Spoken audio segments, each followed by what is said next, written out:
ዛሬ አድዋን ማክበር የሚችለው ማን ነው? አድዋን ማክበር የሚችለው ማን ነው? ዛሬ አድዋን ማክበር የሚችለው ፋኖ ነው።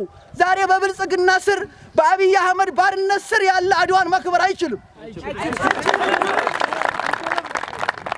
ነፃነትን የሚፈልግ ለነፃነቱ የሚታገል የሚቆም እንጂ በፋሽስታዊ አገዛዝ በአብይ አህመድ ስር ተቀምጦ ሆዱን የሚሞላ በየከተማው ያለው በየከተማው የሚውደለደለው በየቢሮ የአብይ አህመድን ስራ የሚያስፈጽመው አድዋን እነሆ ማክበር አይችልም። እኩል ነው። የሰው ልጅ አንዱን ከአንዱ ለይቶ ሊታይ አይገባም። የሰው ልጅ እኩል ነው ብሎ እኩልነትን የሚሰብክ ጀግና፣ አሻፈረኝ የሚል ጀግና፣ አምባገነንን አይገዛኝም የሚል ጀግና ነው አድዋን የሚያከብረው። እናንተና እኔ ማክበር የምንችለው አድዋን ባርኮት የተጠመቀው በኢትዮጵያነት የካሳ ትንፋሽ በላይ ሽሳር በሀገር ጉዳይ ላይ ያመነታ በሀገር ጉዳይ ላይ ያመነታ ኧረ እንዴት አድርጎ አወቀበት ለሀገር ክብር ብቻን መሞት የሀገር ክብሩ የጀግና ሞት ከባንዲራው ስር ሲወድቁላት ለሀገር በእምነት ነፍስን መስጠት የአገር ቅኔ የተርላ ዜማ ከተናገሩት ሞት የሚያሰማ ወንዝ አሻጋሪ በጋበሰማ የንግሥቱ ልጅ የጣይቱ የትየመነን የጣይቱ ድሮ አባቶቻችን ሲዋጉ በጥንት በጦር በጎራዴ በለበቅ ጥይት የምኒልክ ልጅ ይላል፣ የጣይቱ ልጅ ይላል፣ ታሪካዊ ልጅ ይላል፣ የመይሳው ልጅ ይላል፣ የምኒልክ ልጅ ይላል። ኧረ ማን ነው ይላል? ኧረ ማን ነው ይላል? ኧረ ማን ነው ይላል? ኧረ ማን ነው ይላል?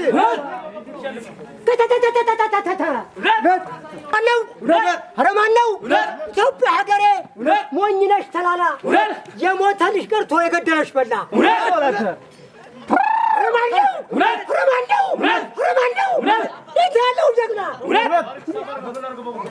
መብረቁ መብረቁ እንደ ሳትራት ገብተው አለቁ። እንዳትጨነቅ ያለቀው ይለቅ ድሉን ከድባ ሳትደባልቅ የአርበኛ ልጅ ስሙን የጠራ በእጅ ጎራዴ ታሪክ የሠራ ሳስተት እንዳትወጣዳችሁ እንደነበር የጠቢብ ዘር ነኝ የማለመላ ለተቸገረው ከብሮ የሚያበላ እንደ ውጫሌ ቃሉን ያልበላ እንደ ኤርታሌ ደሙ የሚፈላ የምኒልክ ኩሩ ቀብራራ በደሙ ቀለም አርማ የሠራ ምዕራብ ተሻግሮ ቱርክ አባራሪ ድልድይ ደልድሎ ወንዝ አስከባሪ በልስለው ንጉሥ በልስለው ቀዳሽ ያረጀች ሀገር በጥበብ አዳሽ ክፍለ ዮሐንስ የቅኔ ዋልታ አባ ገብረሃና ያቋቋም ጌታ አበጃጁን ታሪክ ሰፍተው ዘመን እንዲያክል ብራና ጥፈው ጎንደር እመቤቴ የኢትዮጵያ ስር የወሎው ነብሬ የኢትዮጵያ ስር የጀዋዛና የኢትዮጵያ ስር የጎጃሙ ልጅ የኢትዮጵያ ስር በሹርባው ቃል ሀገር የሚያስር የያሌው ብሩ የራስ አሞራው ዳዊት በቀኙ ጓንዴ በግራው ሁለት አንግቶ ማይሌት የሚያድር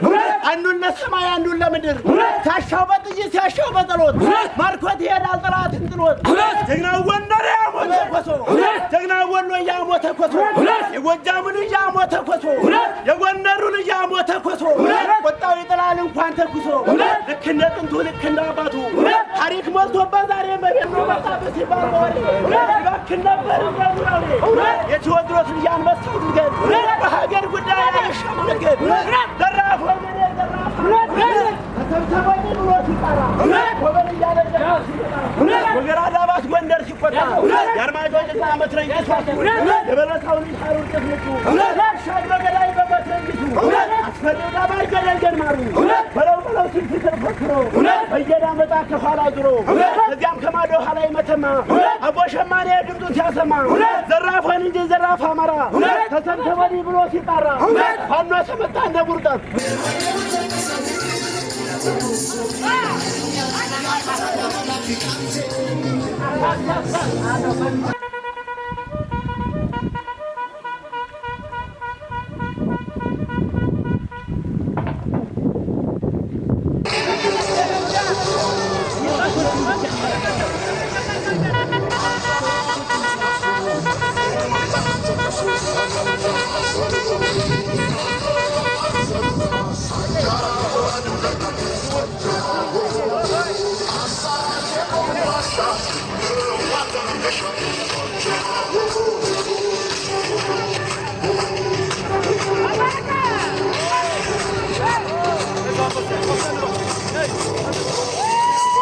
ተከብራችሁ የአማራ ፋኖ አመራሮች እንደውም ደግሞ የአባቶቻችን ታሪክ ለመርገም ከሞቀው ከደመቀው ቤታችሁ ወጣችሁ በዚህ ደረጃ የምትገኙ የፋኖ አባላት እንኳን ለዚህ ለታላቁ በዓል ለአድዋ አደረሳችሁ። አድዋ is a source of pride for the black people ይባላል። አድዋ የጥቁሮች ህዝቦች ሁሉ የኩራት ምንጭ ማን ነው ቢባል አድዋ ነው። የኩራት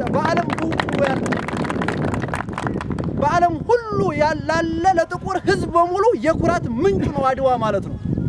ይሄ በዓለም ሁሉ ላለ ለጥቁር ህዝብ የኩራት ምንጭ የሆነው አድዋ ደግሞ የኩራት ምንጭ ሆኖ የተሰራው በእናንተና በእኔ አባቶች በአፄ ምኒልክ ነው ማለት ነው። እስኪ ሞራል ለአፄ ምኒልክ።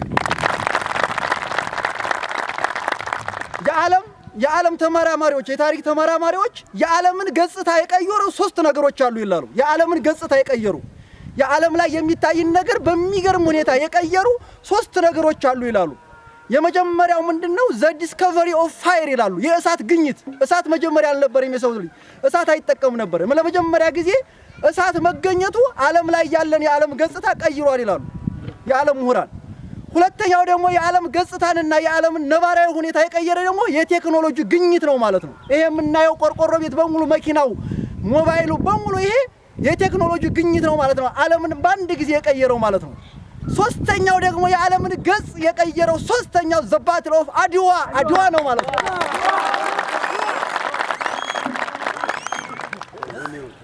አዎ አድዋ አባቶቻችን በዛን ዘመን ነጮች ጥቁርን ለማንበርከክና ጥቁር በቅኝ ግዛት ለመግዛት አፍሪካ በሙሉ በቁጥጥር ሰዓት በዋለበት ጊዜ እኛ አባቶች ኢትዮጵያን ጣሊያን ለመውረር ሲመጣ እና አፄ ምኒልክ በአራቱ ማዕዘን አዋጅ ነግረው አፄ ምኒልክ ምንድነው ያሉት?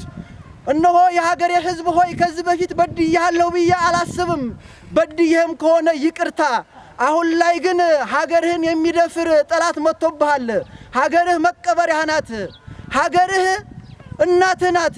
ሀገርህ እህትህ ናት። ይሄን የሚያሳጣ ጠላት እግዚአብሔር ወስኖ ያስቀመጠልን ባህር ተሻግሮ እንደ ፍልፈል አፈር መጫር ጀምሯልና ሁሉም የኢትዮጵያ ሕዝብ ይሄን ጠላት ከኔ ጋር ቁመ ልትዋጋው ይገባል። ነገር ግን ጉልበት እያለ መዋጋት እየቻልክ መታገል እየቻልክ ወስልተህ የቀረህ ብትኖር ማርያምን አለቅህም ብሎ አፄ ምኒልክ ይሄን አዋጅ ነግረዋል ማለት ነው። በዛን ሰዓት ላይ በአራቱ ማዕዘን ያሉ በዛን ሰዓት የክፍለ ሀገር መሪዎች እነ ንጉስ ሚካኤል ማን በነገረው ለጣሊያን ደርሶ ሚካኤል መጣ ረመጥ ለብሶ የተባለው ማለት ነው። እነዚህ ሁሉ ሆነው በአንድ ቄስ ሳይቀር መለኩሴ ሳይቀር አዝማሪ ሳይቀር ሁሉም በአንድ ላይ ቆሞ ማለት ነው። አድዋ ላይ የወጣው ቄስም መለኩሴም ታቦትም ሳይቀር አራዳ ጊዮርጊስን ይዘውና አፄ ምኒልክ ታቦትም አልቀረም፣ ሸህም አልቀረም፣ ቄስም አልቀረም፣ አዝማሪም አልቀረም። ሁሉም በአንድ ሆኖ አድዋ ላይ ተሞ ለመጀመሪያ ጊዜ የመጀመሪያው ጦርነት የተካሄደው አምባላጌ ነው። አምባላጌ ላይ ጣሊያን ተርበትብቶ ተሸነፈ። ከዛ በኋላ መቀሌ ላይ ድጋሚ የነበረው ምሽግ በመስበር ሶስተኛው የመጨረሻው ማጠቃለያው ዛሬ 888 ዓመተ ምህረት 23 ቀን በዛን ዘመን የመጨረሻው ጣሊያኖች ያመኑበትና አልቻልንም ብለው ምስክርነት የሰጡበት ነው ማለት ነው። አንድ ቃል እዚህ ላይ እናገራለሁ። ምንድነው እሱ? ኢትዮጵያ ጣሊያኖች 2 ቦታ ላይ ሲሸነፉ ከመጀመሪያው ከአምባላጌ ሲሸነፉ ከመቀሌ ተሸነፉና አፈግፍገው ሄዱ። አፈግፍገው ሲሄዱ በዛን ሰዓት የነበረው የጣሊያን መሪ የነበረው ባራተሪ የነበረው የጦር ጄኔራል እንዲህ አለ። ምን አለ? ለጣሊያን ለአምበርቶ ለሚባለው ለጠቅላይ ሚኒስተሩ ደወለ፣ ስልክ ቴሌግራም ደወለ። ምንድነው ያለው? 2 ጊዜ እንዳየው ተሸንፈናል፣ ምን እናድርግ አለ። 2 ጊዜ ተሸንፈው አምባላጌና መቀሌ ላይ ተሸንፈው ማለት ነው።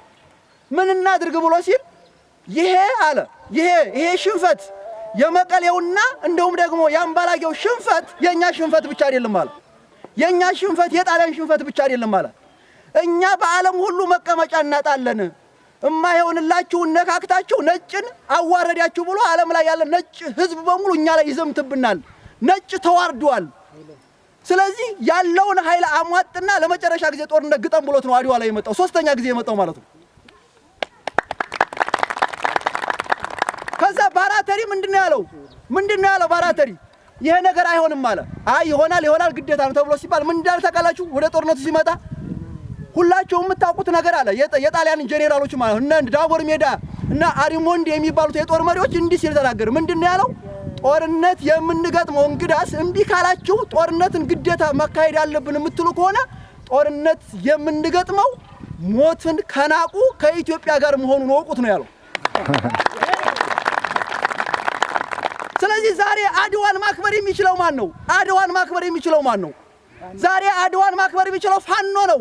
ዛሬ በብልጽግና ስር በአብይ አህመድ ባርነት ስር ያለ አድዋን ማክበር አይችልም። ነፃነትን የሚፈልግ ለነፃነቱ የሚታገል የሚቆም እንጂ በፋሺስታዊ አገዛዝ በአብይ አህመድ ስር ተቀምጦ ሆዱን የሚሞላ በየከተማው ያለው በየከተማው የሚውደለደለው በየቢሮ የአብይ አህመድን ስራ የሚያስፈጽመው አድዋን እነሆ ማክበር አይችልም። አድዋን ማክበር የሚችለው ጥቁሩም ነጩም እኩል ነው። የሰው ልጅ በሰውነቱ ሊከበር ይገባል። እኩል ነው። የሰው ልጅ አንዱን ከአንዱ ለይቶ ሊታይ አይገባም። የሰው ልጅ እኩል ነው ብሎ እኩልነትን የሚሰብክ ጀግና፣ አሻፈረኝ የሚል ጀግና፣ አምባገነንን አይገዛኝም የሚል ጀግና ነው አድዋን የሚያከብረው። እናንተና እኔ ማክበር የምንችለው አድዋን ሚኒሊክ ተወልዶ ባያነሳ ጋሻ ግብሩ እንቁላል ነበር ይሄን ጊዜ አበሻ በሰራው ወጨፎ ባመጣው እርሳስ ተፈጠመ ጣሊያን አበሻ እንዳይደርስ። ሚኒሊክ ተወልዶ የምትጠይቁኝ ፊትም አልነበረ ኋላም አይገኝ። አባተ በመርፎ አምሳውን ሲገድል ባልቻ በመትረየስ ነጥሮ ሲጥል የጎጃሙ ንጉስ ግፋ በለው ሲል ቴጌ ጣይቱ ቴጌ ብርሃን ዳዊቷን ዘርግታ ስማአኒ ስትል ተማራኪው ባዙቅ ውሃ ሲል ዳኛው ስጠው አለ 30 በርሚል እንደ በላዔ ሰብ እንደመቤታችን ሲቻለው ይምላደኛ ማጌታችን አፄ ምኒልክ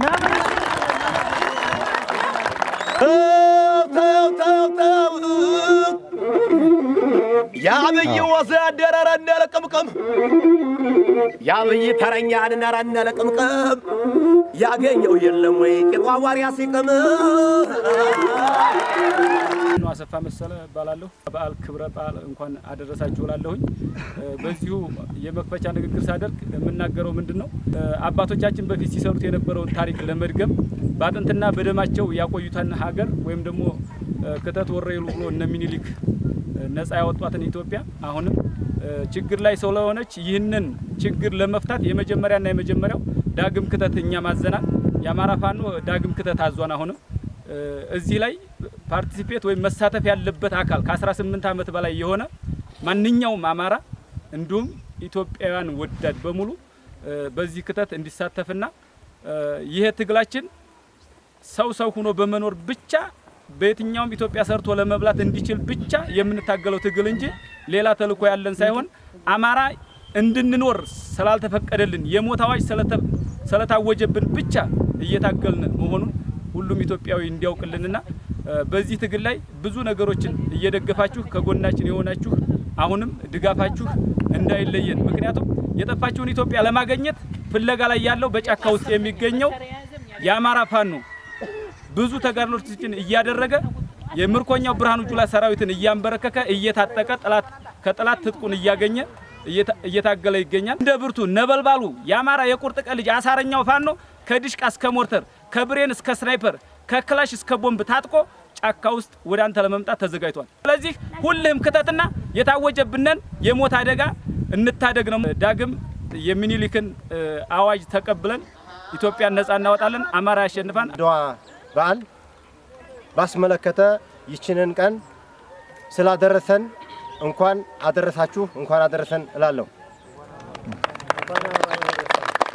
በመቀጠል በዛሬው ታሪካዊ ዕለት 1888 ዓመተ ምህረት ጣሊያን ወረራ በኢትዮጵያ ውስጥ በሚገባበት ጊዜ አፄ ምኒልክ ክተት ብሎ ባወጀበት ሰዓት አባቶቻችን ጦርና ጋሻ ጎራዴ በመክተት ነጭ ልብስ ለብሰው በአድዋ ተራራ ላይ ድል ያደረጉባት ቀን በየካቲት 23 መሆኑ አይዘነጋም።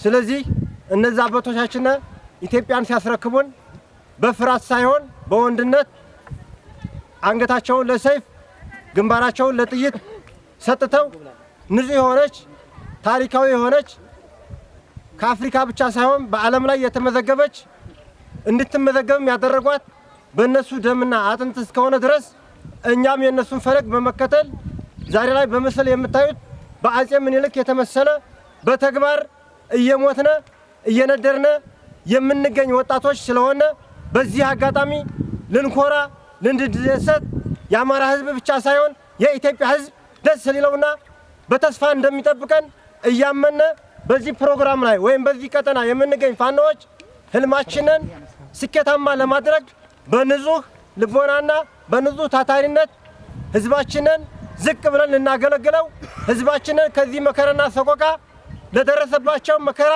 ላለቀሱ እናቶቻችን እንባቸውን ለማበስ የተጠነቀቅነ ወታደር መሆናችንን እያሳሰብን በዛሬው ዕለት ለዛሬ ዓመት በድል እንድንገናኝ ስንል መልእክት እናስተላልፋለን። አማራ ፋኖ ያሸንፋል። እናመሰግናለን። ሁሉም የአማራ ህዝብ እንኳንም አደረሰን እንላለን። ያው እንግዲህ የመጀመሪያው መልእክቴና ደስታዬ እንኳን በአንድ እግሩ የሚሄድ ትግላችንን እንኳን በሁለት እግሩ እንደቆመ አሁን ላይ እያየነው ስለሆነ የአባቶቻችንን ታሪክ እየሰራን ያለ ነው። አሁንም ይቀጥላል። የአማራ ህዝብ እንኳንም ለዚህ ቀን እንኳንም አደረሳችሁ የሚለውን መልእክቴ አመሰግናለሁ። አድዋ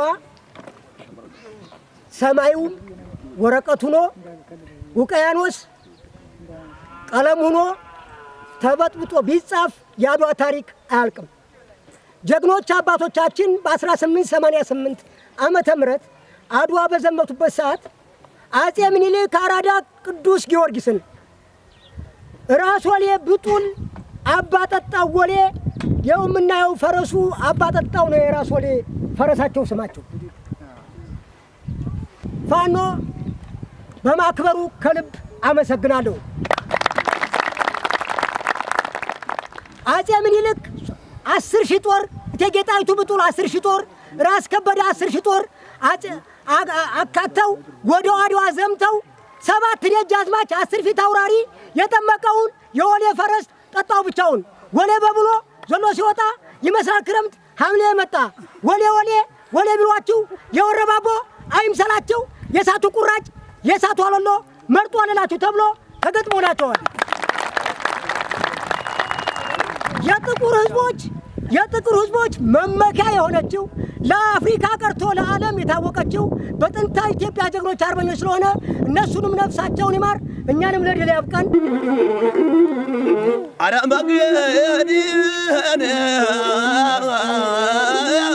አለኝማ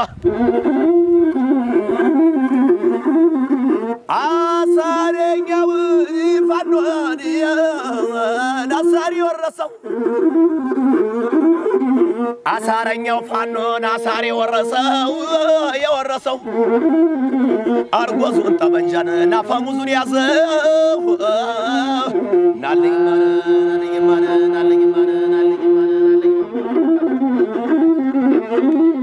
ተው አረመገርዬ አሻግር የባየው ወሎ ማማሩ ወንደርም ጎጃምም ዋሸዋ ማማሩ ያሳመነው አገር የሊቀ መንበሩ ናልኝ